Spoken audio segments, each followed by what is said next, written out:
It was a humid morning in January 2026, the Caribbean air heavy and oppressive like a curtain of salt and secrets. Imagine 3 outdated F-16 fighter jets from Venezuela suddenly dive below 600 meters altitude, racing at 720 kilometers per hour directly toward the colossal USS Gerald R. Ford, this gigantic nuclear aircraft carrier of the USA. A true monster of 100,000 tons of steel and power. No radio contact, no transponder signal, no warning. Only sheer aggression, as if these pilots wanted to set the world on fire. Oh my listeners, this was no coincidence. This was a calculated slap in the face of American superiority, an act of pure hostility that raised tensions between Caracas and Washington to an explosive level. Who would blink first? Who would fire the first shot? Hold your breath because this story will captivate you. The Venezuelan pilots, hardened veterans, had practiced this risky maneuver countless times, firmly convinced that their sudden audacity would throw the Americans off balance. They flew like shadows over the sea, low enough to touch the waves, thinking they could bypass the radar traps. But alas, how wrong they were. The USS Gerald R. Ford is no ordinary ship. It is the symbol of relentless U.S. naval dominance, a floating fort of technology that could trample any attacker into the dust. With a price tag of $13 billion, it embodies the philosophy.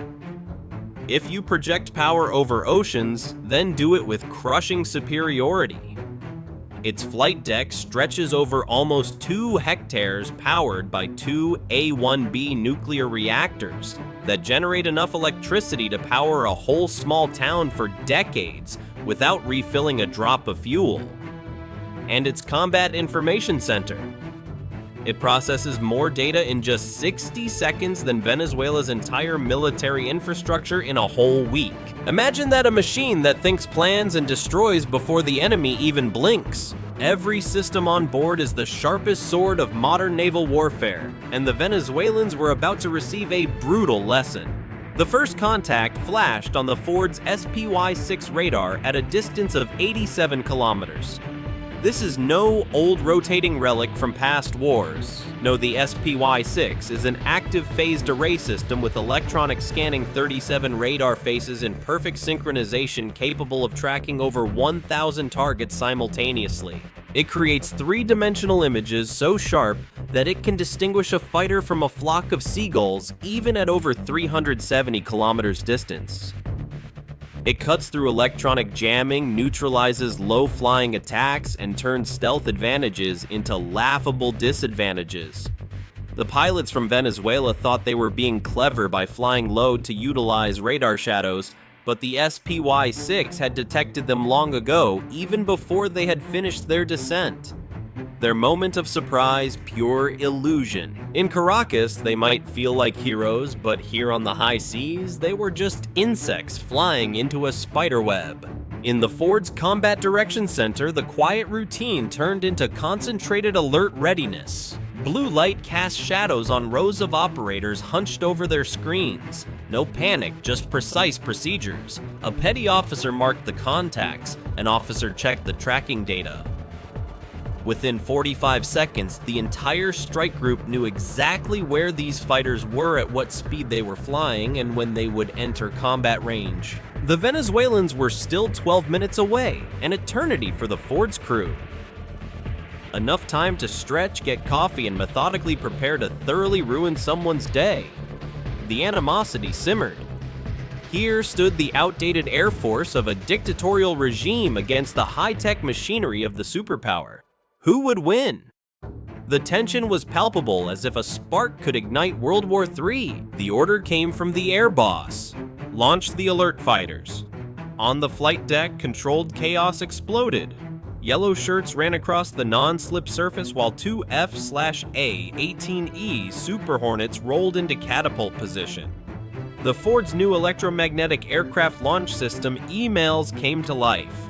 Unlike old steam catapults, it uses linear motors to accelerate aircraft from 0 to flight speed. Smoother, less stress on the structures, and crucial shorter cycle times. A steam catapult needs minutes to reset emails, only seconds. The first Hornet hooked in 3 seconds, system check, green light. The pilot switched to maximum afterburner, 82 meters of runway compressed into under 2 seconds. The Super Hornet roared off the bow at 274 kilometers per hour, climbing aggressively to meet the threat. 12 seconds later, the second followed. Call signs Viper 1 and Viper 2. Their mission: intercept, identify, escort. Do not engage unless fired upon. The rules were clear, yet in the heat of the moment, everything could tip. A twitch of a finger and the sky would burn. Suddenly, the situation escalates dramatically. New contacts appeared on the radar, rising from Venezuelan airspace. 3 more F-16 joined in, now 6 fighters in wedge formation aiming directly at the strike group. This was no accidental patrol. This was a coordinated provocation, an act of hatred that drove the long-standing tensions between the US and the Maduro regime to the peak. In Caracas, someone had decided to poke the bear, and the bear was awake, irritated, and had claws as long as missiles. The Hornets climbed to 6,700 meters, turned to intercept. Their APG-79 radars locked onto the formation at 101 kilometers. 6 hostile tracks combined, closing speed near 1,450 kilometers per hour. Time to intercept? About 4 minutes, 4 minutes in which a misunderstanding could lead to an international inferno. The destroyers, Mason and Thomas Hodner, both Arleigh Burke class, moved closer to the carrier. Their SPY-1D radars tracked the intruders while electronic warfare systems were passively activated, just listening, gathering intelligence on Venezuelan radar frequencies and communication patterns. Every data fragment was cataloged, analyzed, archived.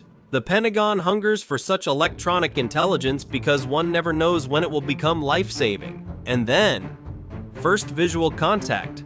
Viper 1 spotted sunlight on canopies at 11 o'clock low. 6 F-16s in tight formation, close enough to recognize markings. Venezuelan Air Force insignias, centerline tanks, no visible weapons on the hard points. A deliberate choice for plausible deniability. They didn't come to fight, but to intimidate. The same game Russia plays in the Baltic China near Taiwan. Aggressive flying, claiming innocence, hoping the other blinks first. Viper 1 radioed. 6 bandits on 095 Angels, 12 hot nose. The Ford's tactical officer replied. Viper flight, hold defensive. No lock, no engagement. Observe and report. Copied. Stay clean. What followed was 47 minutes of breathtaking aerial chess at 650 kilometers per hour. The Venezuelan formation split up and regrouped. Individual fighters broke off for dive runs on the destroyers, pulling up at the last moment with full afterburner. 1 F-16 rolled inverted and dropped to 240 meters above the water, close enough to leave a visible scar in the waves. Another climbed to 9,000 meters and circled slowly, surely gathering its own electronic intelligence. Classic gray zone tactics. Aggressive enough for a message, restrained enough to avoid open hostilities. Through all this, the Hornets kept perfect discipline. Escorted without crowding, tracked without locking, communicated without escalation. Every maneuver was recorded by the battle group's sensors. Multiple angles, frequencies, a complete tactical picture that Caracas would never see. The Americans were not just defending, they were learning. Every aggressive pass taught something about Venezuelan training doctrine, pilot skill, and tactical preferences. And then the most dangerous moment, an F-16 turned sharply toward the Ford, diving rapidly. On the flight deck, the phalanx close-in weapon system rotated. This autonomous guardian does not wait for human commands in final defense. Its radar locked the target. The computer calculated a firing solution. The 20mm Gatling cannon stood ready for 4,500 tungsten rounds per minute. Its nickname R2D2. Cute, right? But nothing cute about what it reeks. These projectiles build a wall of metal that turns missiles and aircraft into confetti. The F-16, pulled level at 180 meters, roared over the Ford's bow, close enough to rattle coffee cups in the wardroom. The crew on deck felt the shockwave in their chests. The phalanx tracked the entire pass but did not fire. The engagement criteria were not met. Close was not close enough, aggressive was not hostile. But every sailor who saw this fighter thunder overhead knew. The line was razor thin. A twitch of a Venezuelan finger, a misunderstood radar signal, a nervous US gunner, and there would have been a global catastrophe. 15 seconds later, the fighter climbed away. The moment passed, hearts beat normally again. Dear listeners, what do you think of this? Would you keep your nerve in such a situation, or would fear take over? Share your thoughts in the comments. I am curious about your opinions. Did Venezuela go too far here, or was this just a harmless game with fire? Without warning, the Venezuelan formation broke contact. All 6 F-16s turned southwest, accelerating toward home. No radio, no explanation, simply gone. Leaving behind only fuel fumes and unanswered questions. Had they achieved their goal? Was fuel running low? Or did someone in Caracas get cold feet? The Americans didn't know. They only watched the radar. Echoes fade and exhaled. The Ford never deviated from course, not a degree of heading change, not a knot of speed adjustment. $13 billion of U.S. naval power sailed serenely through Caribbean waters as if 6 enemy fighters were just annoying seagulls. This studied indifference was itself a message.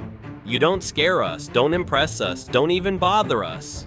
Yet the intelligence harvest was enormous. Every radar emission of the F-16s was captured, every radio frequency logged, flight patterns analyzed for training indicators. The SPY-6 had continuously profiled them, building data that would shape U.S. tactical planning for years. The Venezuelans thought they were testing the Ford. In truth, they delivered a detailed electronic footprint of their Air Force, like poker players showing their cards while bluffing. The cost analysis reveals the bitter truth: Venezuela burned about $47,000 in fuel and maintenance for this 47-minute provocation, and gave away millions worth of intelligence. They demonstrated aggressive intent, which justified a stronger U.S. presence in the region and achieved nothing strategically.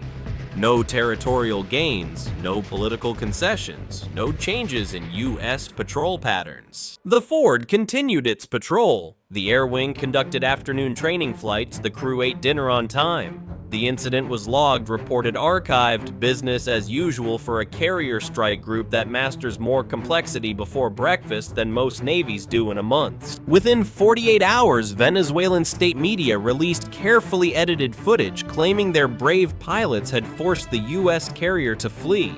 Pure propaganda for domestic consumption. The Ford's navigation logs told a different story. 0 course changes, 0 speed adjustments.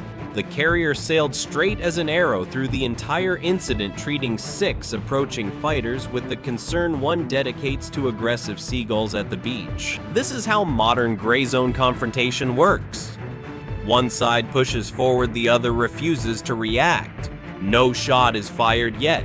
Messages are exchanged in radar reflections, flight patterns, and cold calculation.